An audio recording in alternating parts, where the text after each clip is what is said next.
Welcome back to FilmBook Review. Today we're reviewing the 2025 film The Chronology of Water, directed by Kristen Stewart and starring Imogen Poots, Thora Birch, Jim Belushi, Tom Sturridge, and Charlie Carrick. This is The Chronology of Water movie review and there will be spoilers. Let's get into it. Imogen Poots delivers the performance of her career in the remarkable, devastatingly complex drama from director Kristen Stewart, The Chronology of Water. Poots tears into her role as Lidia with unparalleled ferociousness that Stewart captures to a T in each remarkable frame of this dramatic and powerfully constructed story of survival, hope, and freedom of personal expression.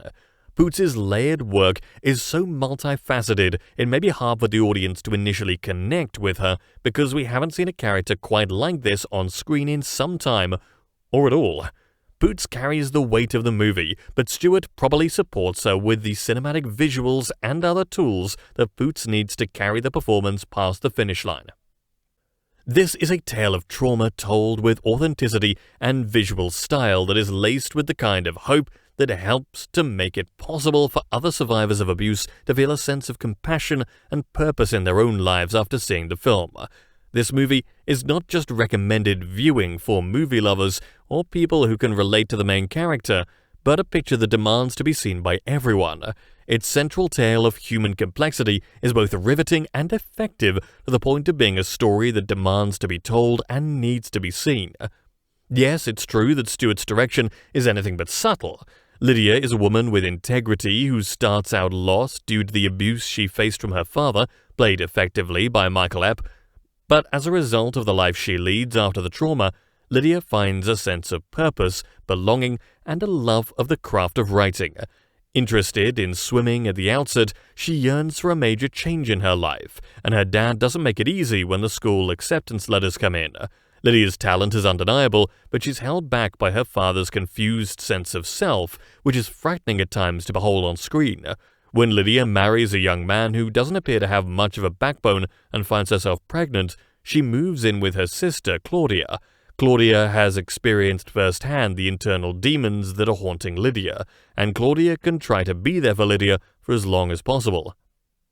When Lidia is referred to a writing program run by One Flew Over the Cuckoo's Nest author Ken Kesey, she learns the craft of storytelling, which helps her come to terms with her delicate and disturbing past experiences.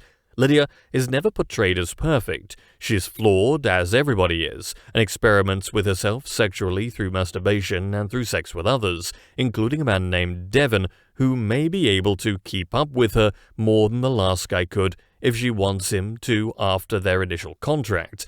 A flirtation with BDSM also occurs, suggesting Lidia is able to explore darker areas of life and her own body in ways that others may have certainly shied away from in her circumstances. As Lidia begins the craft of teaching others how to write, she's touched by kindness. She's offered a car to get to work and realizes what it's like to have people who listen to what she has to say.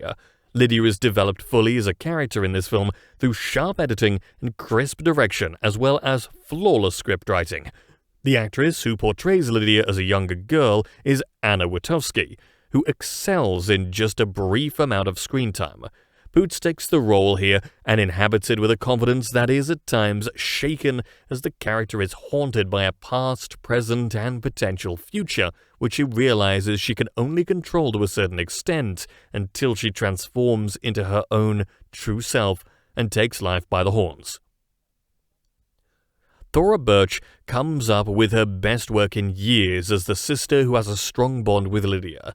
Birch and Poots' scenes together are well orchestrated and are ultimately quite moving.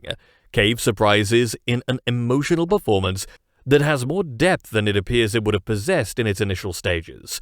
Belushi sinks his teeth into his role as the famed writer and ends up with his most successful dramatic film performance in some time. Charlie Carrick is also effective in a small but pivotal role within the picture. We could see how Lidia changes one step at a time, and not always for the better, thanks to Poots, who deserves serious awards consideration this season for the way she brings this fact-based character to life. The Chronology of Water is Kristen Stewart's masterful tale of sorrow, hope, and perseverance. Commandeered by the work of the incomparable Poots, this is a powerful movie that shows the many aspects that go hand in hand with trauma.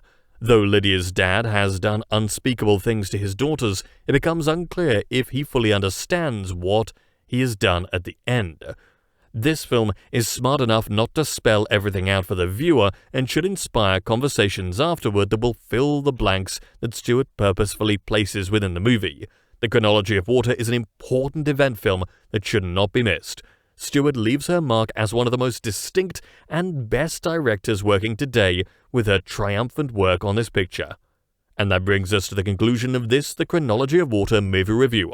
I'd love to hear your thoughts. Drop a comment below. If you enjoyed this review, hit like and subscribe to the channel. For the latest movie and TV news, sign up for our daily newsletter or download the FilmBook Android app for instant alerts. Links are in the description. Thanks for watching, and you can check out one of these reviews next.